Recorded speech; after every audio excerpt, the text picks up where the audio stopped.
Hey, what is up, everybody? Welcome to the PHNX Rising postgame show brought to you by the DraftKings Sportsbook app, America's #1 sportsbook app. Don't forget to hit that like button, subscribe wherever you get your podcast, and leave a 5-star review. My name is Ramon Chavez. I'm joined alongside me with my partner, Owain Evans. We're here at Wild Horse Pass.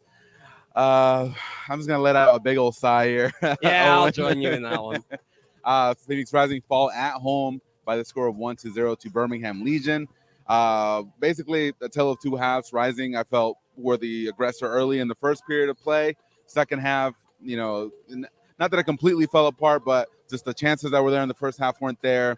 Legion took advantage of a mishap in the defense, and that's sometimes all it takes. So that's the way Rising lost 3 points tonight. I do want to shout out everybody in the chat. Tyler, thank you, as always, for being early. Clinton, appreciate you guys here. Peyton. Pat Moses. Pat Moses with a heavy question that I'm sure, you know what? You want to touch on it? Not yet. Okay, Let's come back to that one from Pat, but gotcha. That's a question we're going to have to talk about, I think, later on in the show. Of course. It's being put forward seriously now. We're going to have to talk about that. For sure. Oh, and let's go ahead and just, get off, let's just talk about what happened tonight. Loss at home, second consecutive loss, a couple of weeks ago, the worst home loss in Rising history, basically, against Tampa Bay Rowdies, and now this performance tonight. So what were your thoughts about tonight's loss, and how much does this affect the team? And, of course, we're going to get into Pat's comment here, but the team overall, how do you feel like they're performing a third of the way into the season already? Not good enough. Yeah. I'll leave it at that. It's not good enough. Look, Rising today did not – you take the second half, did they threaten? Did you feel like really at any point in that second half they were being threatening? I think the last few minutes of the game, that's when they were more aggressive. But that's just because they were throwing the kitchen sink at it. You know, during the course of the game, did they really look that threatening? At least in the second half, no. And Rick admitted they didn't challenge the goalkeeper enough, really, in that second half. They're getting caught in this thing where the final third, that front three, they're just overthinking things. And the way Rick put it was shoot as shoot, right? That's what they want to do. And so the problem is they're taking these shots, they're not having any success in them, and they're just getting frustrated. And they're taking progressively more and more frustrated shots over the course of the game. And they're not good. And look, I mean, there's a comment here from Peyton. We can talk a little bit about defensively. I'll say in Ben's defense, it took a bounce a little bit ahead of him, right? Mm-hmm. So those can be tough to read quite how it's going to bounce on the grass. But I still think that the positioning on that one, the way that the ball just kind of went through, there was arguments over whether or not it was offside. I'm not sure. I haven't seen it back. Rick brought it up. The talk is that Darnell kept them on, if anyone kept them on there. But it was a great run by Dean, the Birmingham right back. He got through the line. He was able to get by his, I believe it was Santi. And then his pass got by, basically broke the midfield line. You saw Howgley standing. You saw, I believe, Quinn as well. King, caught out of position. Babu, I don't think it was Babu, but basically they were just caught out of position. Enzo Martinez was able to take advantage of that. A quick little flick over to Kasim, and he was able to just score. And it did take the bad bounce, which I think, yes, Lunt could have done a lot better. But, yeah, it just took a bad bounce, and it was able to get into the back of the net. Yeah, I mean, the thing there about it, I don't feel like it's nice to pin the blame on that one on Babu. I think that Babu was left a little bit on an island. He had two guys to watch. It's tough. That's tough. That's never. But that's when the midfield comes in. As soon as they see those back right backs, left backs dash forward, one of the midfielders has to slide over and help out and cover that space. So yeah, not in a good position. No. And you know what? I'm gonna make everyone's position a little bit worse. For those of you watching, you're gonna find out now, and I don't know if this news has gone out very much or not. But Arturo Rodriguez, going to Rick, he wouldn't define what was wrong with Arturo, but he's out for 6 to 8 weeks. Oof. So it's going to be a lengthy injury delay for Arturo. Those of you who saw him today will know he was wearing like a boot on his one foot. It isn't sounding great. That seems to be why Jose came in on loan, to fill in for that issue with, needing someone in there to help supplement the midfield, given that they're losing someone who's going to be a pretty serious attacking threat normally on this team. Yeah. So 6 to 8 weeks for Arturo Rodriguez is the current time. You had mentioned to me earlier that you thought it was going to be at least a month, and that's why Jose was brought in. Makes a lot of sense now. 6 to 8 weeks. and that's just to recover, right? There might be some time for him to be able to ramp up a little bit more. Of course. You know, so, you get back on the field in 6 to 8 weeks, but that doesn't mean that you're hitting the ground running, does it? You know, it could take him another couple of weeks to get back up to full form. Now that illuminates a little bit more, and we'll talk about the starting lineup now once you brought up those news, because since Arturo is going to be out for an extended period of time, bringing Jose, there's a lot of pressure now on him to perform, because it's not just kind of putting a Band-Aid on it for 2 to 3 weeks. Now you're thinking 2 months. Now, when Arturo comes back, you're thinking maybe towards the end of the season. This is, if this loan doesn't pan out, you know, it's going to put a lot of people in hot water. It is, because, well, I don't know. Actually, you know what? I won't quite say anything the hot water just on that one for this move in particular, because a very quick turnaround kind of loan, which is what they need here, that's hard, right? They it's literally hard got here yesterday, played 20 minutes today. But that's hard to find, you know, within the case of a week from an injury there. Yeah. So I can forgive a little bit if he doesn't quite pan out. The problem is you are right, at least in one sense, in that, you know, his absence could well be felt.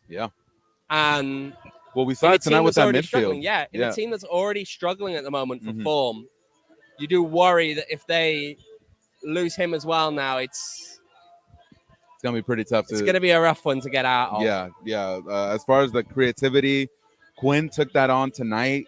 I felt like maybe he just didn't feel quite comfortable being so high up the pitch. His usual passing and finding spaces weren't there. Haugley was tasked with that. He was joined with Calistri, who I thought had a great game. I thought he was able to find spaces, a few cutbacks, had one of the best chances of the game in the first half. So, but that midfield is going to be a work in progress. I liked Haugley, you know, kind of in that deep line midfield role, but that takes away from Quinn being who he is and being creative in that side. So what did you think of the midfield tonight? Well, I think talking about his impact on Aiden isn't necessarily the best way to go about it, simply because I don't think Aiden was Aiden tonight. And that's not a criticism of Aiden. He's just come back from injury. Coming back, right? It takes a little bit of time. Pat Moses in here, actually think Calistri in the middle just doesn't work. Now, I've always thought actually that central midfield was probably Calistri's worst of the 3 positions we see him at. So I tend to agree, not a first choice from my perspective. I do understand they're in a little bit of a selection dilemma at the moment. I do get that at least. But I don't know. I feel like we still need a bit of time there for Haugley to understand, you know, is Haugley going to... I don't think he had a bad game today. No. And I think, actually, you probably got something to add on to that with Haugley. Yeah, no, we, you know, at least on my end, and I'm sure Owen might agree somewhat, but we actually picked Seaver Haugley as the DraftKings king of the game. And so I felt like he had a great game. He started in the midfield. He was able to transition back to the back line towards the end of the game. Had a clear chance at goal there at the end of the game as well. Just wasn't able to go in. He played the entire game, 68 touches, 49 out of 56 passes, 3 tackles. And he had some great passes, lofted passes towards either side of the pitch. And, you know, I think that's one of the things that we saw with Haugley, at least before he came in, was that his ability to play that midfield and also fall back a little bit. So let me know in the chat what you guys thought of Haugley today. Coaching changed by Sly. But I thought he had a great game. What were your thoughts on Haugley tonight? I think that this was the game that we saw Sivat Haugley be the guy that we hoped he could be. I think that we were kind of waiting for that moment. And it can take time to adjust. Yes, he's been here for a while with training and all of that, but it still takes time to get used to being out there on the pitch, playing game speed, professional level for the first time as well. He hasn't been playing professionally prior to arriving here. But, you know, I just think that tonight was a good step up for him, and I'm happy to see it. And I think that, you know, hopefully if he can keep to build on this performance that we saw today, that's a really positive sign for the future. Yeah, for sure. There's a good comment here by Peyton. Great Lambert understudy. Scott as well. Haugley had 2 chances tonight. Hope he can gain some confidence to finish. So, yeah, definitely. As you guys know, Lambert is out on international duty. He actually did play today. Started today against Suriname in the CONCACAF Nations League. Didn't get to watch too much of the game. Were you able to catch a little bit? I was not, unfortunately, no. So he got to play there along with a couple of old rising players. So definitely got to check in on that. But happy for Lambert to be able to get that playing time. But it does put Rising in a dilemma and having to, you know, basically rework the midfield in his absence, you know? No, exactly. It's tough. It's tough, especially when, again, you've got a guy like Aiden Quinn who's not fully fit yet. And just all of those things going on. I mean, James Musa wasn't able to finish the game. He went off because he just wasn't able to finish the game. And you Rick heard said. a comment right after halftime when Rick was walking in the tunnel where Rick and the coaching staff was saying maybe Musa wasn't feeling up to 100% during that first half.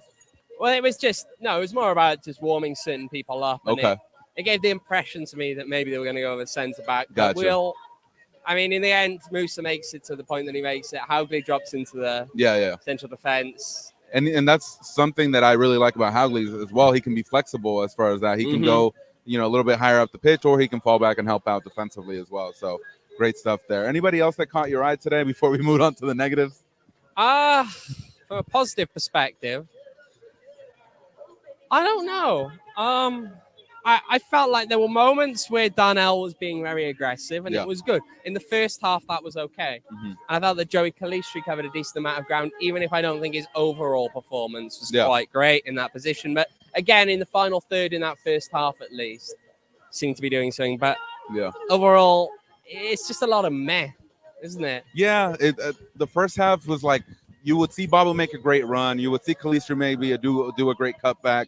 Ebbs had plenty of chances to do something with the ball in the right wing. Wasn't able to either connect with someone on a cross or control the ball enough to get by his defender.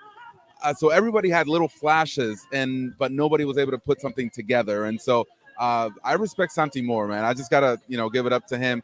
He's had a tough time getting shots up. I know when he cuts to the right side, defenders are there just to stop him. But I feel like that comes because there's not pressure coming from other guys as well, creating their own plays, beating their defenders one-on-one, and it leaves Santi frustrated and wanting to create a little bit more. And we saw it today. He got that yellow card. He kicked the ball out of the stadium, basically. But you could see his frustration on the pitch, and it's just tough to see. Yeah. You know what? Before we move on to the negatives, let's brace ourselves a little bit. Should we talk about something that could possibly help us to... Yeah, no, for sure. If you guys need to relax after the game, I know I saw Tyler talking about it in the or someone else in the chat. But if you guys haven't yet, make sure to stop by OG's, by your local dispensary, and grab some amazing scratch-made THC gummies from our friends at OG's. If you're looking to relax after this tough loss, they have different flavors like blackberries and cream, watermelon, and pineapple. And they're perfect if you're in the mood for an uplifting sativa or a chill indica. So whatever your flavor is or your strain, it is there for you. So if you guys are interested in trying the amazingly delicious variety of flavors that OG's Brands has to offer, go to ogsbrands.com. That's OGEEZbrands.com to find an OG's near you.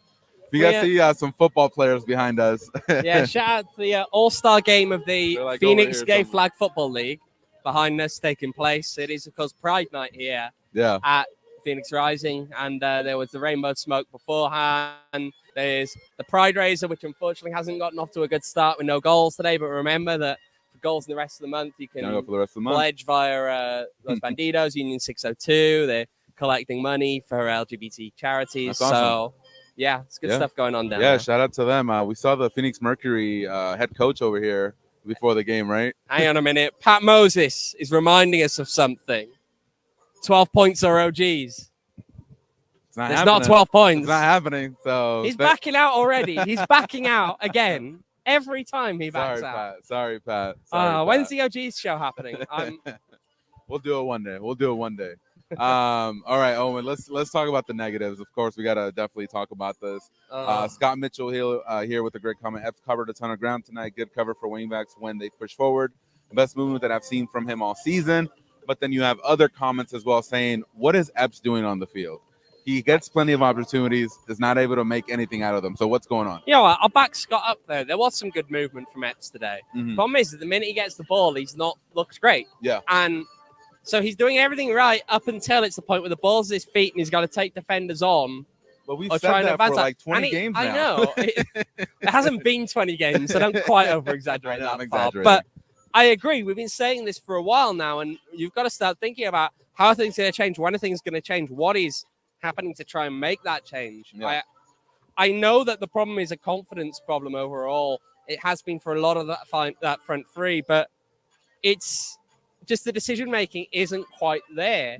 And it's starting to get to the point where it really feels like it is hurting the team for that fact that the decision making isn't quite there. And in games like this, then you get to the point where how do you kind of make up for that lost impact? Yeah. You know, you need those guys to step up because you're not creating as much as you should. Santi kind of was frustrated in the second half, and you could tell he was getting frustrated in the second half. First half, he wasn't quite as much. First half, I actually thought he was all right. Yeah. But second half wasn't. And it's just, I don't know. No, for sure. You're getting to the point where it's just, we really have to start questioning, I think, what's plan B now for certain things here. Certain things aren't working. Would it be far-fetched to say they need someone on the wing? You know, I know they just brought someone in, but is it time to maybe bring someone else? It's not working. 15 maybe games into the season. Is it time? I know we talked about it on Friday. I was going to say Thursday, about when we would be worried about this team. But after tonight's performance, the news of Arturo Rodriguez being out for an extended period of time, when do you start to get worried? And when does the front office say, look, we're not seeing the results on the field. Can we maybe think about bringing someone else on the wing that could maybe even provide more speed, more creativity, more dynamic, you know, on the ends? What's also interesting here, because Corey's also put in the chat, the ball movement's the biggest problem. That was actually touched on by Rick today in the presser, where it was that their transition is too slow. The killer Phoenix Rising transition isn't happening. And, you know, that's seriously, we've seen that happen a lot. You know, Rising in most seasons, that's the thing. They're not a San Antonio. They're not a Route 1 type team. But they're a team that when they win the ball, they quickly catch you. They don't give you any rest. And we haven't quite seen that this year. No. And that is disappointing. I think. So is it the personnel? Is it the tactics? Is it? I really don't know, because a lot of those guys, from a transition-wise, it shouldn't be the personnel. Yeah. A lot of those guys are the same. We've seen it happen. I remember one specific, I think it was the goal against New Mexico, where Hurst was able to score that goal. That was less than 8 seconds from Lunt all the way to the end. So I was about to ask which New Mexico game. No, I know which goal you're on about now. We're around the goalkeeper. Yeah, it was perfect. That was a perfect example of a Phoenix Rising kind of transitional play where they just get you. They see the opening and they go for it. But we haven't seen enough of those this season. And that's really just the concern. I mean, to Scott's point, none of our forwards create danger. I think it's a little bit harsh. I feel as though Hurst and Repetto aren't necessarily getting the service. Yeah. I feel like the wings, they're struggling. And the attacking midfield hasn't necessarily been there. But it's just the centre forwards aren't getting service, really. Yeah, we saw Hurst today. I didn't really think he had any chances at goal. I'm not sure if he was brought down in the box towards the end of the game. I don't know if you were down there to see it, but it looked like it was a penalty. But at that point, I personally just didn't even want a penalty at that point. Because it would have felt like a bailout, just the way they performed tonight. So, yeah, it's tough. And this isn't something that's happened 1 or 2 games. This is over the course of over a third of the season. Now it's the time to address it. And if it's not being addressed, then Rising are going to continue to struggle. Now, Birmingham Legion, again, not the elite of the Eastern Conference. They traveled all the way here. They do play solidly, but this is a team that Rising should have been able to take care of at home. You know what? If you're talking about that, I think now is a good time to go back to that comment earlier from Pat Moses, which I'm going to have to scroll back up on here and find. But when he said, it's time for serious chance out consideration. A third of the way through the season, the team has not improved from the first month. Same BS responses from each week and no improvement. I mean, you know what? I'll let you start this one off. I understand, but I think Rick has built enough goodwill with this organization that they're not going to question him. Right, with the results that have been happening right now. There's been injuries, players out of forms. Obviously, that situation with COVID with New Mexico. So when you add some context to it, I could see why Rising are playing the way they are and why they haven't been as successful as past seasons. Now, if you look at things from the other perspective, this is Phoenix Rising.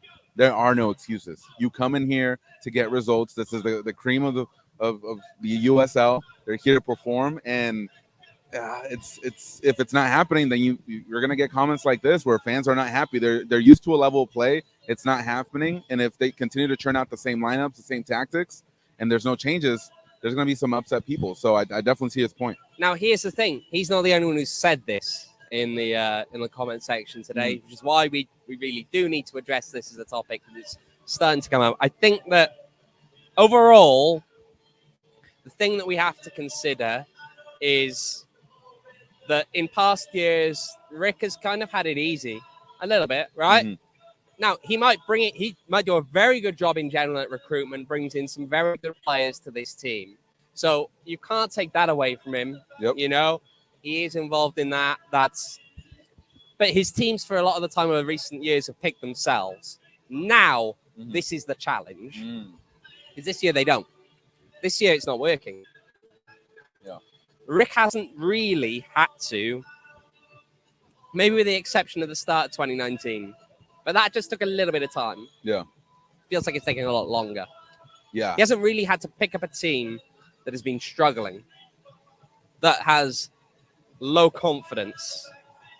I feel as though this is the year he's got to prove his coaching mettle. And that's the challenge that's in front of him right now. Yeah.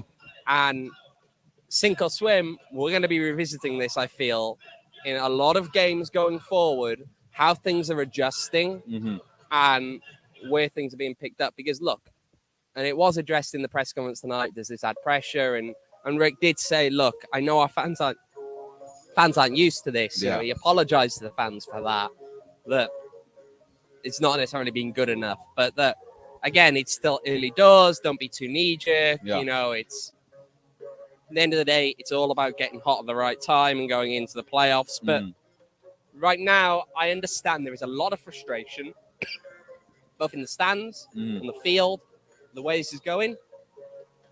It's not looking good. It's tough. And that's the challenge in front of Rick now. He has to pick that up. Yeah.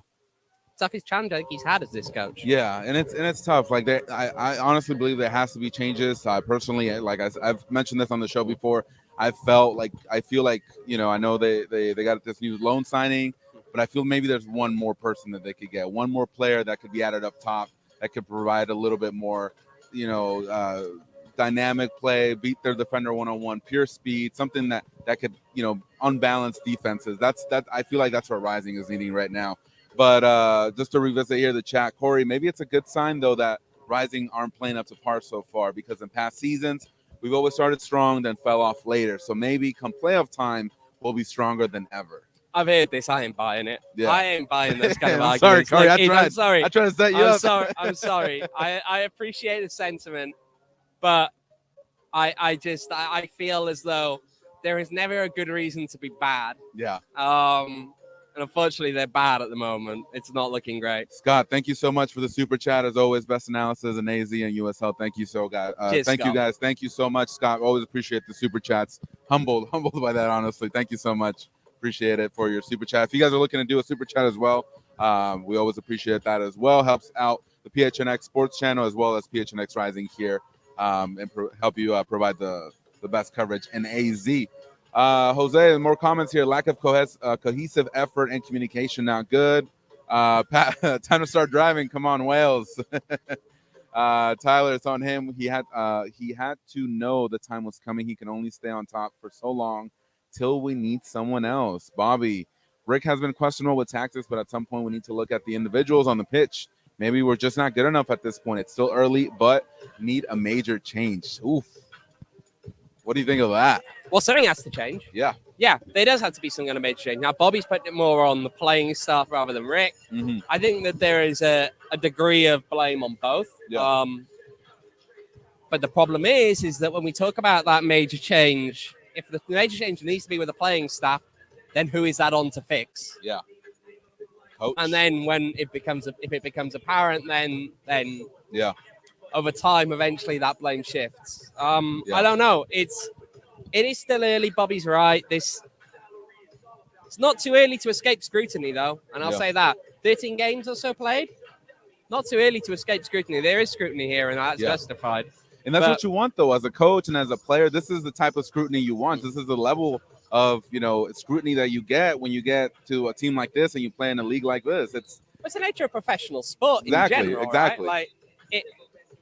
And especially in one whereby the fans are conditioned to think of things still in a sense of how you do in the regular season, because that's how the other teams they've supported many of them for quite a few years, you know, Mhm. of all how their seasons work, right? Yeah. So the playoff thing is weirdly unique here. Yeah.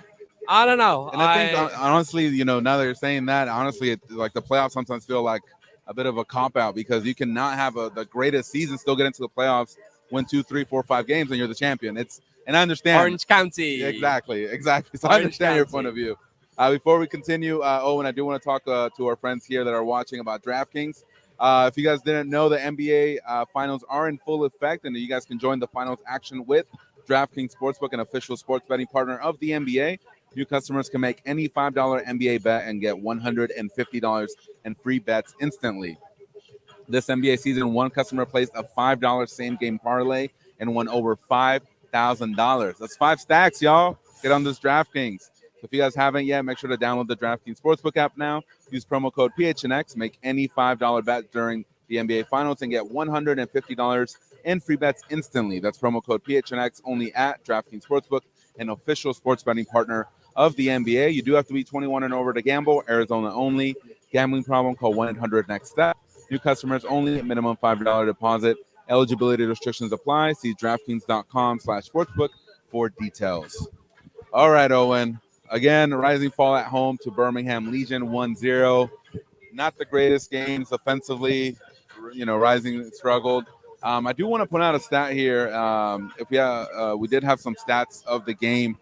I want to look at the total shots because I believe Rising. Let me look here. They had 23 total shots to 13 for Legion.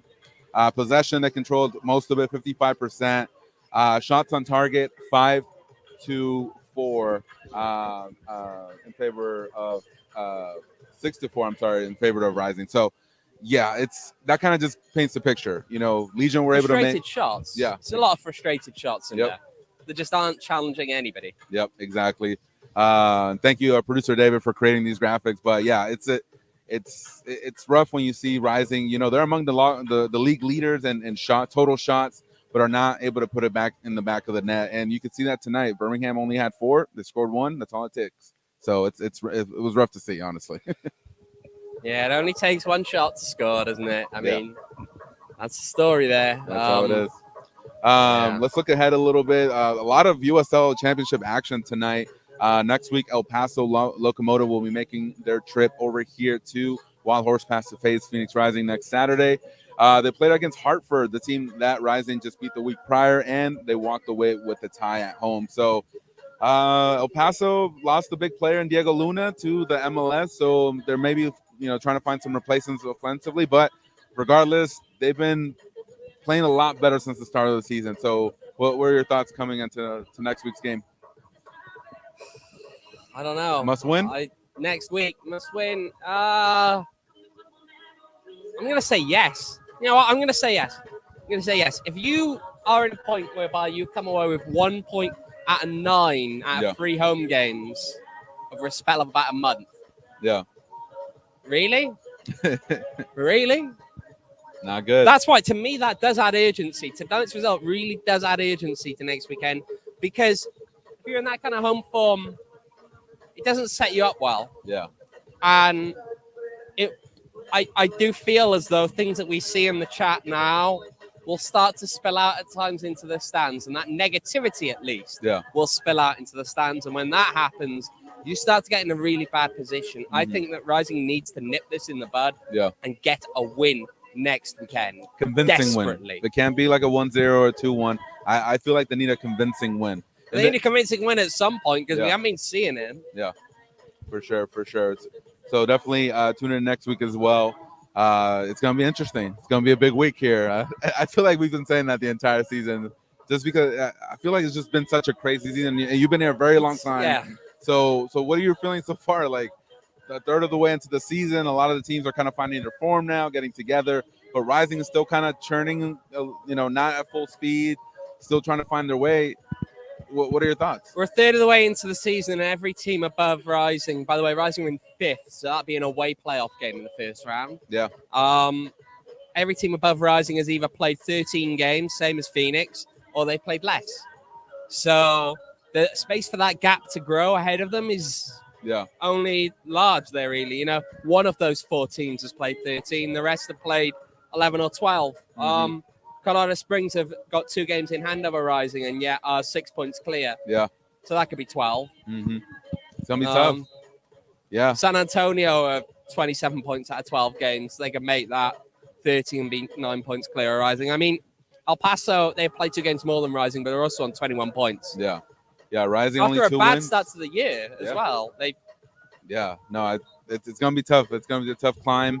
If you look at the USL standings here, 2 wins out of the last 5 for Rising. Everybody above them, at least 1 loss. So it's gonna be tough regardless. They need to continue, to just work, get those results, especially at home. That's not going to be easy to get back to that, at least that top 4 if they continue playing like this.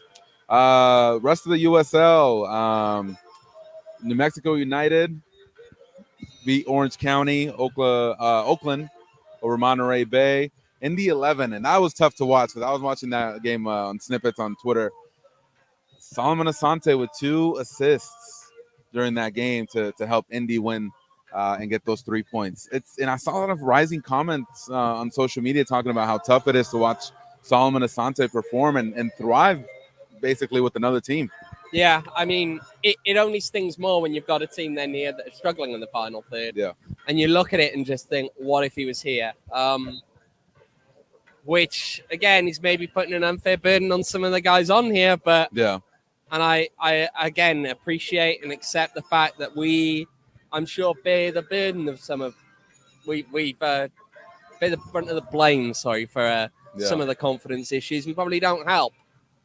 But the performances haven't been good enough. Yeah. That always makes you look at what could have been, and that's the worst thing, Racer Dog, thank you for this show. I live in the West Valley and I enjoy the show on my ride home. Appreciate you. Thank you for tuning in. That's why we do it, for people like you that tune in and want this covered. So we really appreciate that. Let's see.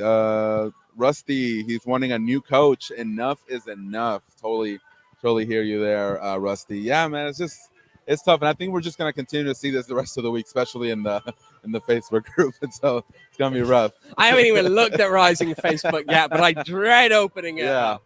Oh sure. No! All right, that pretty much wraps it up for us here at Wild Horse Pass. Any last thoughts, Owen?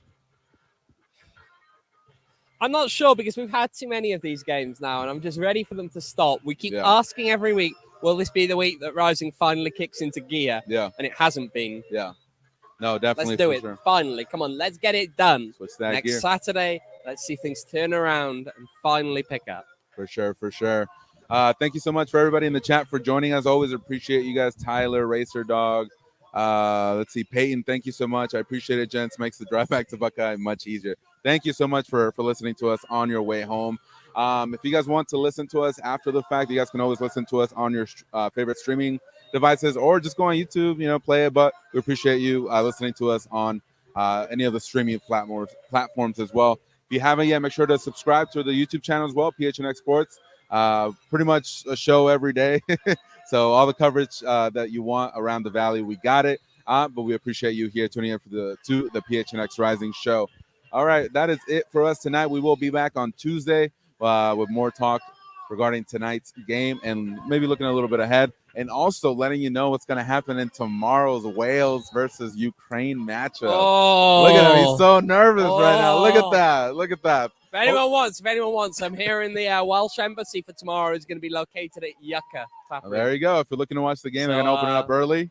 Yeah, we're going to be down there, 9 a.m. kickoff. There you go. It's a tough one. It's a big one. Come on, boys. Oh, man. I'm going to be rooting for that. I told him I'm not going to be able to watch it because I got my Sunday league game, but I'm rooting for Wales. So I'm hoping it's a better game of football than this Sunday league game. Yeah, for sure. Of course. It better be. All right, y'all. That's it for tonight. Thank you so much. We will see you on Tuesday. Until then, be well, be safe. Take care.